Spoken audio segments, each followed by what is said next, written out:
50 نکته مهم برای تربیت فرزندان.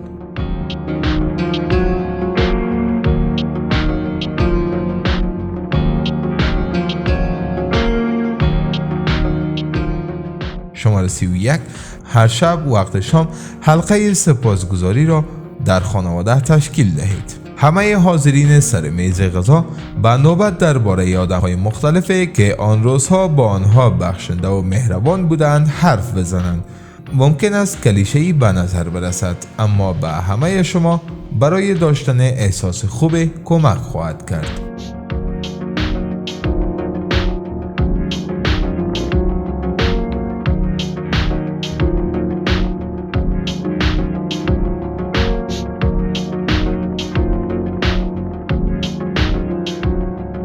شماره 32: یک غذای به خصوص را به دفعه درست کنید. اگر فرزندتان از خوردن غذای تازه سر باز میزند، ناامید نشوید. شاید لازم باشد آن غذا را در دفعات بعدی 6، 8 یا حتی 10 بار به او پیشنهاد دهید تا نهایت آن را بخورد و بفهمد که آن را دوست دارد یا خیر.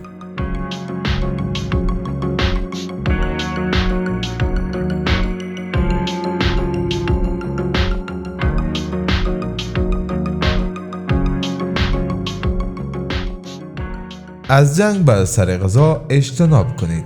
هر فرزند سالم به طور غریزه‌ای می‌داند که به چه مقدار غذا ضرورت دارد. اگر برای تمام کردن غذای داخل بشقاب مقاومت می‌کند، با او نجنگید و بدانید که از گشنگی تلف نخواهد شد.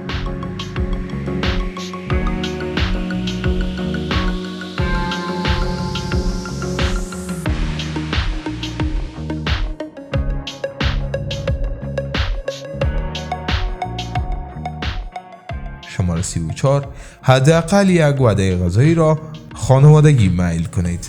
کنار هم در آرامش برای صرف غذا نشستن راه خوبی برای تقویت پیوندهای خانوادگی است. زمان برای صحبت درباره خبرهای خوب، درباره روزی که داشته اید یا گفتن یک فکاهی خنده‌دار، این کارها همچنین به فرزندان برای داشتن عادت تغذیه خوب کمک می‌کند.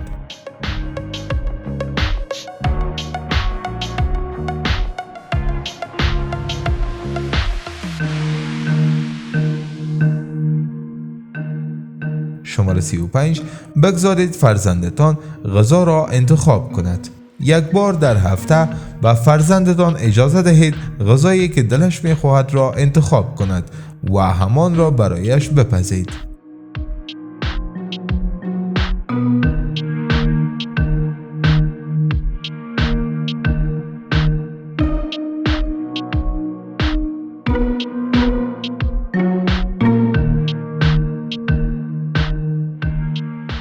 شماره 36: فرزندانتان را به یک اندازه دوست داشته باشید. در عین این که با آنها به طور مساوی عشق می‌ورزید، با هر یکی از آنها رفتار منحصر به خودش داشته باشید، چرا که آنها افراد متفاوتی هستند.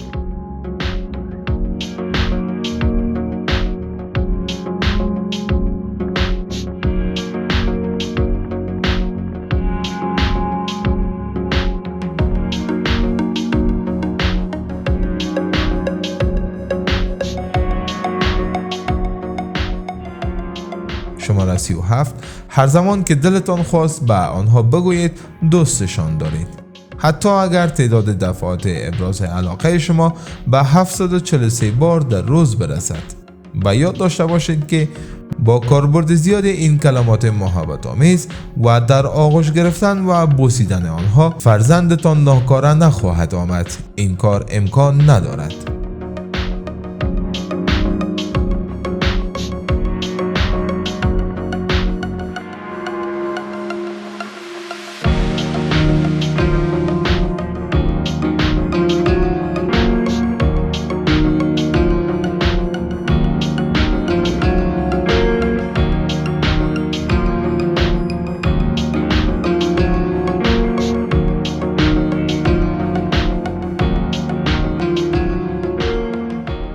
شماره 38: به یاد داشته باشید که شما مالک فرزندانتان نیستید.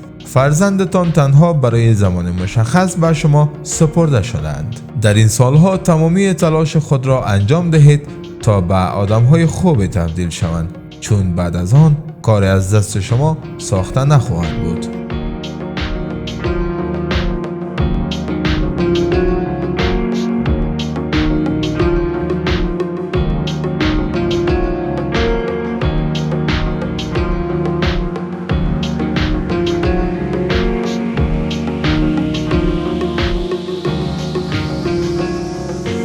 شماره 39. پدری و مادری هیجان انگیزترین کار در دنیا است. درست است که خانه شما به هم ریخته می شود، لباس های چرک برای هم انباشته می شود و تمامی کار روی سرتان ریخته است، اما شاید همین حالا کودکتان خندیده باشد. از این لحظه لذت ببرید، چرا که خیلی زود به انتها می رسند.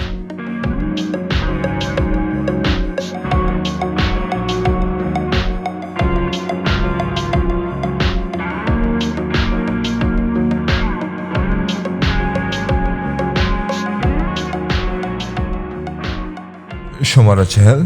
اگر کودک شما هنوز قادر به حرف زدن نیست، به این معنا نیست که اصلا حرفی برای گفتن به شما ندارد. استفاده از علائم اشاره‌ای از آن که فرزندتان بتواند حرف بزند به شما کمک خواهد کرد تا پی ببرید او چه احتیاجاتی دارد و حتی چطور احساس خوبی را پیدا می کند.